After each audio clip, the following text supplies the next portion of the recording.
आइए आज हम मैथ में एक ज्यामितीय आकृति जिसको आयत बोलते हैं उसको हम समझेंगे, जिसको अंग्रेजी में हम बोलते हैं रेक्टेंगल, आयत। सबसे पहले हम इसका डेफिनेशन देख लेते हैं। चार भुजाओं से घिरी वो आकृति जिसमें दो भुजा आपस में समान हो आयत कहलाता है। मतलब चार भुजाओं, देखिए जैसे में ये एक भुजा हो गया, ये एक भुजा हो गया, ये एक भुजा हो गया, ये एक भुजा हो गया। मतलब कि हम एक सीधा लाइन खींच देंगे ना, ये एक भुजा हो गया। सीधा लाइन ऐसे भी खींच देंगे तो ये क्या होगा, एक साइड, जिसको अंग्रेजी में हम साइड बोलते हैं, साइड।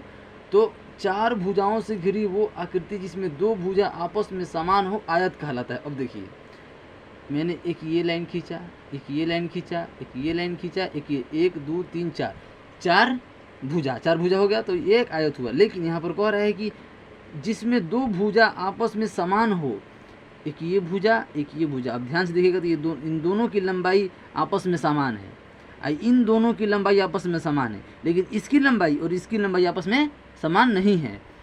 तो लेकिन दो भुजाओं की इसकी तो समान है ना, इसकी तो आपस में समान है। तो वही कह रहा है चार भुजाओं से घिरी वह आकृति, 1 2 3 4, चार भुजा, वह आकृति, आकृति मतलब फिगर, पिक्चर, फोटो, जिसमें दो भुजा आपस में समान हो, दो भुजा, ये भुजा आपस में समान है, ये भुजा आपस में समान हो, आयत कहलाता है।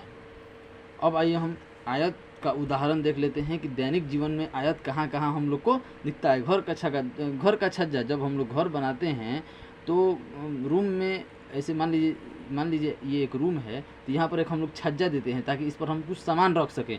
तो इसको आप अगर ध्यान से देखिएगा तो इसकी ये लंबाई और इसकी ये लंबाई आपस में समान है, इसकी ये लंबाई, इसकी ये लंबाई ये दोनों आपस में समान है और ये दोनों आपस में बराबर हैं। तो ये क्या हो गया, ये एक आयत हो गया। तो घर का छज्जा एक आयत है। सड़क, आप लोग जब रोड पर चलते होंगे, रोड तो आप लोग देखे होंगे, ऐसा तो बात है नहीं, तो ये जो सड़क है इसको आप देखिएगा कब ध्यान से, ये इसकी लंबाई, ये दोनों आपस में लंबाई तो कहीं जाके मिलता होगा। फिर ये चारों आपस में समान नहीं होना चाहिए, बस कि सिर्फ दो ही आपस में समान चाहिए, एक ये तो एक ये। तो सड़क भी क्या है, एक आयत है। चौकी में लगा लकड़ी, चौकी, उम्मीद करते हैं कि सबके घर में चौकी होगा। जब आप चौकी को ध्यान से देखिएगा तो चौकी में ऐसे लकड़ी लगा होता है, ऐसे लंबा लकड़ी, इसी पर हम लोग सोते हैं, इसी पर आप लोग सोते होंगे। तो इसको आप ध्यान से देखिएगा, इसकी ये लंबाई, इसकी ये लंबाई, इसकी ये लंबाई, इसकी ये लंबाई आपस में क्या है, समान है। तो चौकी में लगा लकड़ी, चौकी भी अपने आप में एक आयत है। आप चौकी को देखिएगा, चौकी ऐसा रहता है, ये कोई चौकी की जिसकी दो ही भुजा आपस में समान होती हैं, लंबाई थोड़ी होता है ना चौकी में, तो चौकी भी एक आयत है। आप लोग का नोटबुक, जिस नोटबुक हम ये लिख रहे हैं ये भी एक आयत है। आप लोग जो नोटबुक जिस पर लिखते होंगे वो भी एक आयत है। आदि आयत का उदाहरण। साथ में आप जो मोबाइल फ़ोन इस्तेमाल करते हो उसको आप देखिएगा, मोबाइल फ़ोन देखिए, मोबाइल फ़ोन मान लीजिए ये है, तो मोबाइल फ़ोन ये है, तो इसका ये लंबाई हो गया, इसका ये चौड़ाई हो गया। जो छोटा होता है वो जो भुजा छोटा वो चौड़ाई, और जो भुजा बड़ा वो लंबाई, तो चौड़ाई। तो मोबाइल फ़ोन भी क्या है, एक आयत है। अब आइए,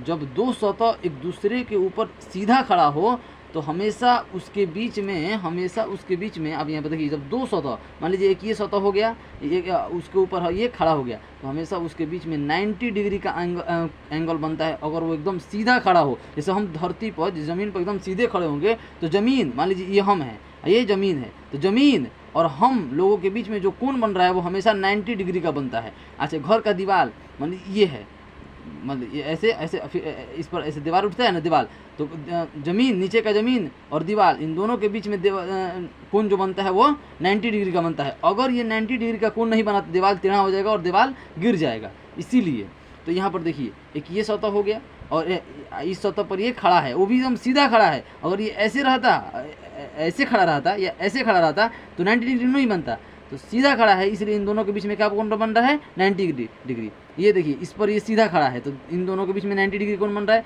एक ये देखिए, ये सीधा खड़ा है, इस पर ये खड़ा है तो 90 डिग्री कोण बन रहा है। एक ये सीधा खड़ा है, इस पर ये खड़ा है तो इस पर भी 90 डिग्री का कोण बन रहा है। तो यहाँ से हम ये कह सकते हैं कि चार भुजाओं से घिरी वह आकृति जिसमें दो भुजा आपस में समान हो आयत कहलाते हैं। और साथ में अगर हम अगर हम इस डेफिनेशन को आगे बढ़ाना चाहते हैं तो साथ में हम ये भी कह सकते हैं कि चार भुजाओं से घिरी वह आकृति जिसमें दो भुजा आपस में समान हो और सभी भुजाओं के बीच 90 डिग्री का कोण बन रहा हो। देखिए ना सर, एक ये भुजा इन दोनों के बीच में 90 डिग्री का कोण बन रहा है, एक ये भुजा इन दोनों के बीच में 90 डिग्री का कोण बन रहा है, एक ये भुजा इन दोनों के बीच में 90 डिग्री का कोण बन रहा है, एक ये भुजा 90 डिग्री कोण बन रहा है ना, चार कितना 90 डिग्री का कोण बन रहा है, चार। तो क्वेश्चन अगर आया कि एक आयत में कितने डिग्री का कोण बनता है, तो आप लोग क्या कहिएगा, 90 + 90 + 90 + 90, तो 9 के 36 360 डिग्री का कोण बनता है। एक आयत में कितने डिग्री का कोण बनता है, तो 90 डिग्री का कोण बनता है। अब सभी कोणों का योग कितना होता है, तो 360 डिग्री, 90 90 90 90 कितना डिग्री कोण बनता है, तो 90 डिग्री कोण बनता है। अब आइए हम इसके कुछ सूत्र पर आ जाते हैं।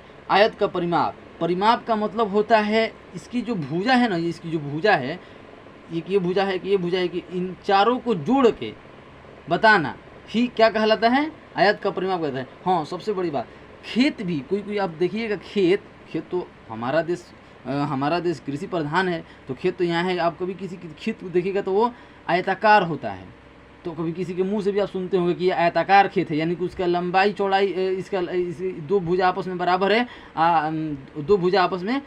है, तो इसकी ये भुजा आपस में बराबर है, ये भुजा आपस में, तो आयत। तो उसी प्रकार, तो आइए हम बात कर रहे थे आयत के परिमाप को। तो आयत का जो परिमाप होता है, आयत का परिमाप होता है आयत की भुजाओं की लंबाई को जोड़कर लिख देना ही आयत का परिमाप है। क्योंकि परिमाप क्या है, परिमाप का मतलब एक शब्द में उत्तर दीजिएगा, परिमाप का मतलब भुजा की लंबाई को जोड़कर लिख देना ही परिमाप कहलाता है। तो यहाँ पर देखिए सूत्र को मत जाइए, समझिए आप। सबसे पहले मान लीजिए हमने कहा कि इसकी ये जो लंबाई है 4 सेंटीमीटर है, ये 4 सेंटीमीटर है। जब ये 4 सेंटीमीटर तो ये भी 4 सेंटीमीटर, दोनों आपस में बराबर है। मान लीजिए ये 2 सेंटीमीटर है, ये 2 सेंटीमीटर है। जब ये 2 सेंटीमीटर तो ये भी 2 सेंटीमीटर। हाँ, एक 4 होगा तो दूसरा भी 4 होगा, एक 2 होगा तो दूसरा भी 2 होगा।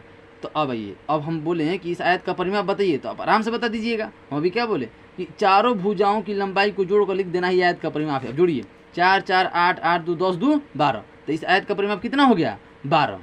अब आइए, अब समझ जाइएगा इसको। तो हम क्या बोले कि जो बड़ा है उसको लंबाई, जो छोटा है उसको चौड़ाई। ये लंबाई है, ये चौड़ाई है। तो लंबाई कितना है, 2 लंबाई है, एक ये लंबाई है, एक ये लंबाई है। तो हम यहाँ पर ऐसे लिख सकते हैं। अब सूत्र आप खुद से बनाइएगा। यहाँ पर आयत का परिमाप, तो लंबाई कितना है, 2 लंबाई, तो ऐसे लिख सकते हैं 2 लंबाई। अच्छा, चौड़ाई को कितना है, ये एक चौड़ाई है, एक ये चौड़ाई है, तो प्लस करके जोड़ना है तो प्लस ही ना करेंगे, 2 चौड़ाई। अब देखिए दोनों चीज़ में क्या कॉमन है, मतलब दोनों में क्या क्या आ रहा है, 2 आ रहा है, तो 2 को अलग करके लिखा जाता है लंबाई प्लस चौड़ाई, लंबाई प्लस चौड़ाई। तो ये बन गया आयत का परिमाप का सूत्र, लंबाई प्लस चौड़ाई। तो ये आयत के परिमाप का कोई ऐसे क्वेश्चन दे देगा, एक आयत का लंबाई 20 सेंटीमीटर है, उसका चौड़ाई 30 सेंटीमीटर है, इसका चौड़ाई 30 सेंटीमीटर है, तो उसका परिमाप बताइए। तो आप इसी सूत्र से बना सकते हैं। अब आइए, आयत का क्षेत्रफल, इसमें तो कुछ करना ही नहीं है, लंबाई गुने चौड़ाई। देखिए ये लंबाई हो गया, मान लीजिए ये लंबाई 4 सेंटीमीटर, चौड़ाई है 2 सेंटीमीटर। इसका अगर क्षेत्रफल पूछे तो सीधे गुना कर देना है, 4 दूनी 8 सेंटीमीटर, 8 सेंटीमीटर। ये भी सेंटीमीटर, लंबाई कितना है 8 सेंटीमीटर, चौड़ाई कितना है 2 सेंटीमीटर। तो 4 सेंटीमीटर लंबाई, 4 दूनी 8, सेंटीमीटर गुने सेंटीमीटर, सेंटीमीटर का स्क्वायर। सब ध्यान दीजिएगा बात। अगर कोई कहता है कि 2 गुने 2, तो 2 का स्क्वायर यानी कि 4, 3 गुने 3, तो 3 का स्क्वायर यानी कि 9। तो उसी प्रकार सेंटीमीटर गुने सेंटीमीटर, तो सेंटीमीटर का स्क्वायर, मीटर गुने मीटर, तो मीटर का स्क्वायर, तो 8 सेंटीमीटर स्क्वायर। उम्मीद करते हैं कि आप लोग समझ गए होंगे।